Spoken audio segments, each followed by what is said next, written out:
nos citoyens. Je vous remercie.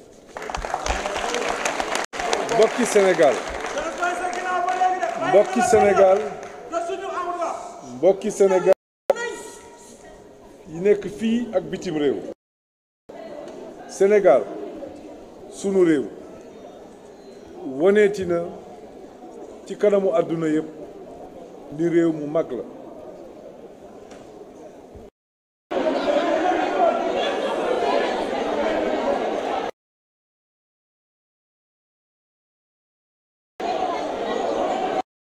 Conforter le statut de démocratie majeure de notre pays.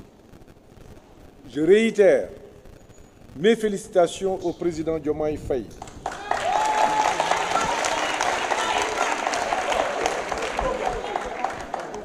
Je lui souhaite réussite et succès à la tête de notre pays.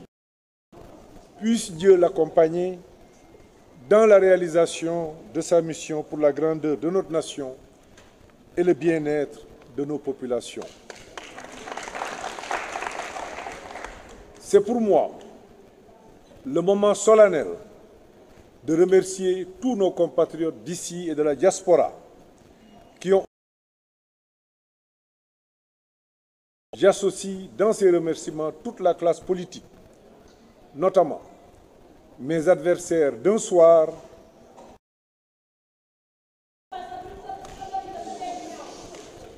je saisis l'occasion pour féliciter l'administration pour la parfaite organisation de ce. Dans le même esprit, je salue la vitalité de nos institutions qui ont donné la preuve de leur crédibilité et de leur efficacité. Je remercie et félicite ma coalition, Benno Bokk Yakaar, la mouvance présidentielle, mon parti, pour la grande mobilisation et le travail remarquable de ces dernières semaines. Gratitude au président Macky Sall pour sa confiance et son soutien constant, surtout durant ces moments exaltants de la vie de la nation. J'associe à cette reconnaissance pour leur engagement sur le terrain. Après cette étape importante, je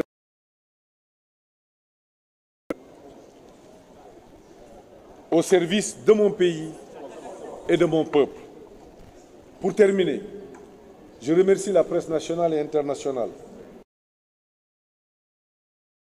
électorale ainsi que sa disponibilité pour l'information de nos citoyens. Je vous remercie. Mbokki Sénégal mbokki Sénégal mbokki Sénégal yi nekk fii ak bitim réew. Sénégal sunu réew woneeti na ci kanamu àdduna yëpp ni réew mu mag la. def nañu élection ci jàmm ak salaam ñu def élection yi ci anam yu metti ndax diir bi dafa gàttoon waaye def nañ ko ci jàmm. coow yi bariwul.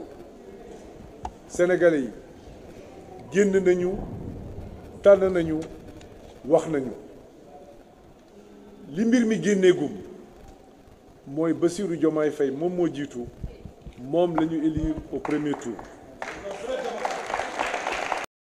Félicité di ko ñaanal mu jik ko jik réew mi te yéen yi mu am ci réew mi yàlla mottali mi rek moo ko tax a jóg moo ñu taxoon a jóg. may sant di gërëm ñii nga xam ni ñun ñoo séq làngu politique bi moo xam ñi ma àndal la wala ñi nga xam ne dañ doon jongante nga xam ni mën nañu wax ni jongante bi ci benn bés la woon bu jeexee ñun ñëpp ñoo bokk Sénégal ñun ñëpp ñoo war a jàppante ànd ndax Sénégal. may sant sunu administration ak sunu institution yëpp def nañu it wan nañu li ñu wanete nañu seen manin mooy organiser ay élections yu mucc ayib yoo xamante ni bu paree ñëpp dañuy jubi def seen soxla ndax loolu mooy li nga xam ni moom la Sénégal xam ma leen di sant di leen gërëm di leen remercier ma ciy beral nag sant ak gërëm ak nuyoo ñii nga xam ne ñoo bokk langue politique bi mag ñoo ma ànd muy coalition Benno Bokk Yaakaar muy alliance pour la république may sant kilifa yëpp di ci beral cant président Macky Sall bi nga xam ni moom moo jiite coalition bi te tànn bi jóge ci moom ba ñu mën a nekk fii tey taxaw di waxtaan ak yéen may sant it yéen taskati xabaar yi ndax li ci war def ngeen ko ñuy jéggalu it ndax lu ñàkk yenn saay ci sunu digaale ngeen mën cee gis wala mën cee dégg loo xam ni mën na dëpp bañ a dëppook suñu jikko bu ci amee ñu ngi leen di baalu àq di leen baal àq ñuy ñaan yàlla lii nga xam ni def nañ ko muy lu jig Sénégal yàlla nañu yàlla defal jàmm ma leen di ñaanal yéen seen liggéey yàlla def ci barke je vous remercie.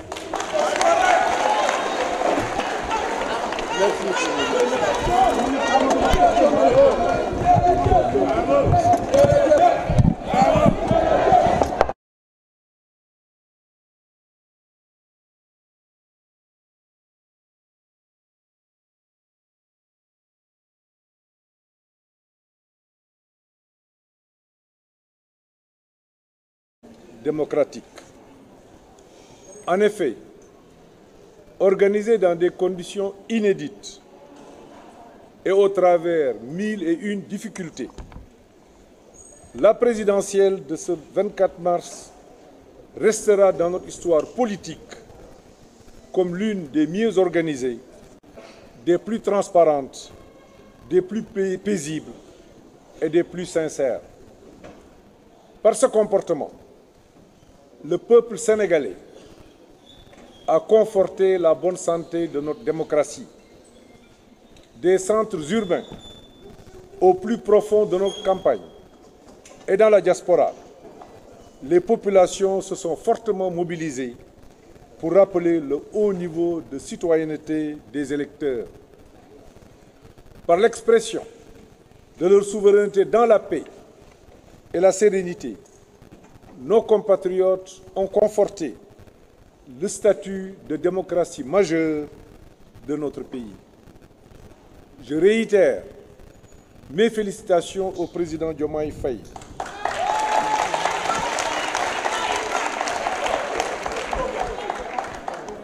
Je lui souhaite réussite et succès à la tête de notre pays. Puisse Dieu l'accompagner dans la réalisation de sa mission pour la grandeur de notre nation et le bien-être de nos populations.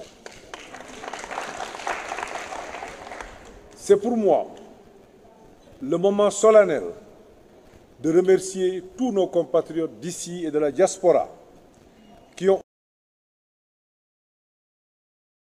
J'associe dans ces remerciements toute la classe politique, notamment mes adversaires d'un soir,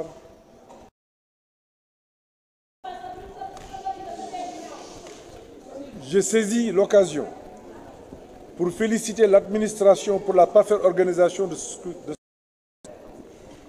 Dans le même esprit, je salue la vitalité de nos institutions qui ont donné la preuve de leur crédibilité et de leur efficacité. Je remercie et félicite ma coalition, Benno Bokk Yaakaar,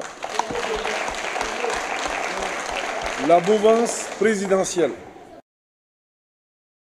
mon parti, pour la grande mobilisation et le travail remarquable de ces dernières semaines.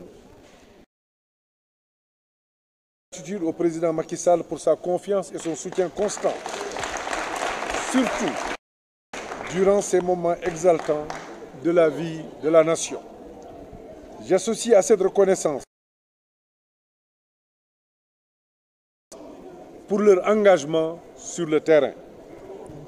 Après cette étape importante, je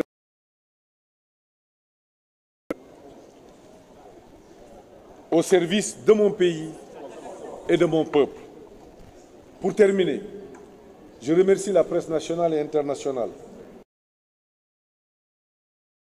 électorale ainsi que sa disponibilité pour l'information de nos citoyens. Je vous remercie.